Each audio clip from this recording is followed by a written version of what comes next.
जय हिंद दोस्तों, MMS news 24 में मैं फरीद खान आपका स्वागत करता हूं। कई घटनाएं, कई दुर्घटनाएं तो कई हादसे इस कदर अंदर तक झंझोर देते हैं कि हम ये तय नहीं कर पाते हैं कि हम क्या करें। कभी कभी शब्द कम पड़ जाते हैं तो कभी कभी हालात ऐसे होते हैं कि उन्हें बयां करना भी बहुत जरूरी होता है। किसी तरीके से अलग अलग शब्दों को जोड़कर, अलग अलग बातों को जोड़कर एक बात बनाई जाती है और वो बात आप लोगों तक पेश की जाती है। हम लोग मीडिया में काम करते हैं, हमारे बहुत से ऐसे साथी होते हैं। जब कोई ऐसी घटना होती है तो उस घटना को लिखने के लिए, उस घटना को प्रस्तुतिकरण करने के लिए वो खुद भी इंसान होते हैं। उनके सामने वो झंझोर देने वाली घटनाएं सामने आती हैं, लेकिन फिर भी आप लोगों के सामने बात रखने के लिए हम लोगों को किसी भी तरीके से प्रिपेयर होना पड़ता है, तैयार होना पड़ता है। ऐसी ही एक घटना इंदौर में घटी, तुकोगंज थाना क्षेत्र में। यहाँ पर एक 35 वर्षीय बबलेश नामक एक व्यक्ति था जो कि सीएनजी ऑटो चालक था। बबलेश का परिवार अच्छे से रहता था, अच्छे से चलता था, सब कुछ चलता था। उसका भाई योगेश भी साथ ही रहता था, माता पिता सब, पूरा परिवार अच्छे से हंसता खेलता परिवार था। लेकिन उसी बीच परिवार में बबलेश को और उसकी पत्नी को टीबी की बीमारी हुई। साथ में उसका 4 साल का जो बालक था वो भी इस टीबी की बीमारी से ग्रसित हुआ। इस टीबी की बीमारी ने इतना गहरा इस परिवार पर आघात पहुंचाया कि बबलेश की जो पत्नी थी, बबलू, जिसे बबलेश उर्फ बबलू, उसकी पत्नी की 3 महीने पहले ही इस घटना में, इस बीमारी से उसकी मौत हो गई थी। बबलेश और उसका बच्चा हरमन 4 साल का है, मात्र 4 साल का था। वो दोनों बाप बेटे किसी तरीके से ठीक हुए थे। बात अभी 10 मई की थी। बबलेश का जो बेटा है हरमन, उसका 10 मई को बर्थडे था, उसका जन्मदिन था। परिवार ने मिलकर, उसकी दादा, उसके अंकल, सभी ने मिलकर उस जो हरमन 4 साल का जो मासूम बच्चा था उसका जन्मदिन मनाया था। जन्मदिन मनाने के बाद जैसे ही बबलेश अपनी रिपोर्ट जांच करवाने के लिए गया और वो अपनी रिपोर्ट उसके सामने आई तो उसे पता चला कि उसके ब्लड कैंसर है।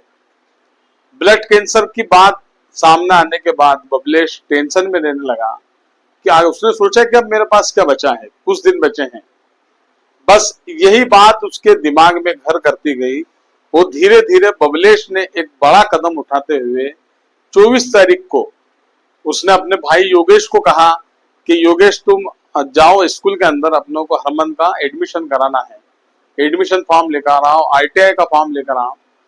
योगेश स्कूल के लिए गया था और इधर बबलेश जो था, बबलेश ने पहले तो अपना जो मासूम बच्चा था हरमन, काफी लाड़ दुलार के साथ कोई भी व्यक्ति अपने बच्चों को पालता है, लेकिन इस कदर एक बड़ा कदम जब उठाता है तो वो हम लोगों के लिए एक स्तब्ध करने वाला होता है। रूह हमारे अंदर तक कांप जाती है। हम इंसान हैं, हम यही देखते हैं कि इंसान किस तरीके से मर रहा है, किस तरीके से अंदर ही अंदर घुट रहा है। बबलेश ने क्या किया कि उधर भाई को पहुंचाया स्कूल और इधर उसने खुद को फांसी पर टांग दिया और अपने जो मासूम बच्चा था पहले उसको जहर दिया।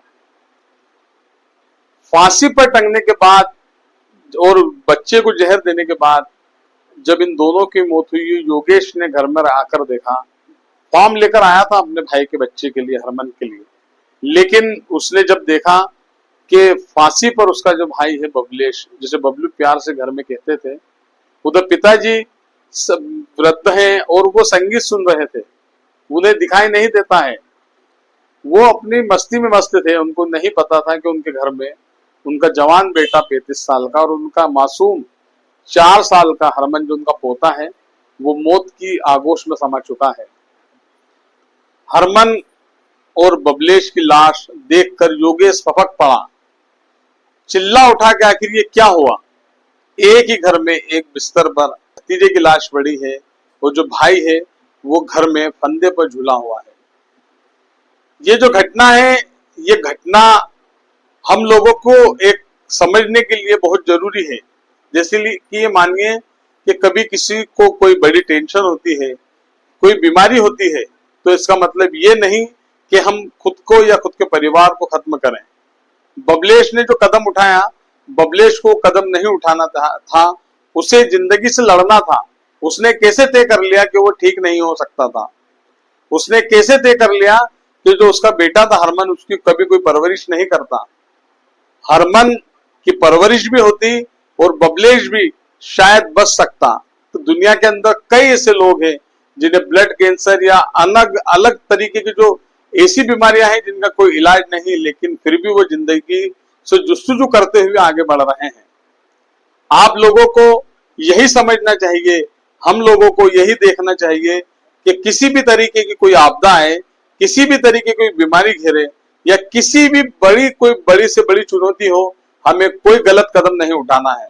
हमारे साथ हमारा परिवार होता है, हमारे दोस्त होते हैं, हमसे जो लोग उम्मीदें रखते हैं, उन लोगों को यही उम्मीदें होती हैं कि हम कभी भी कोई ऐसा गलत या बड़ा कदम नहीं उठाएं जिसकी वजह से सब लोगों की आंखों में आंसू हो, वो लोग रुआंसे हों, वो लोग फपक पड़े, उनके पास कोई शब्द ना हो। जय हिंद।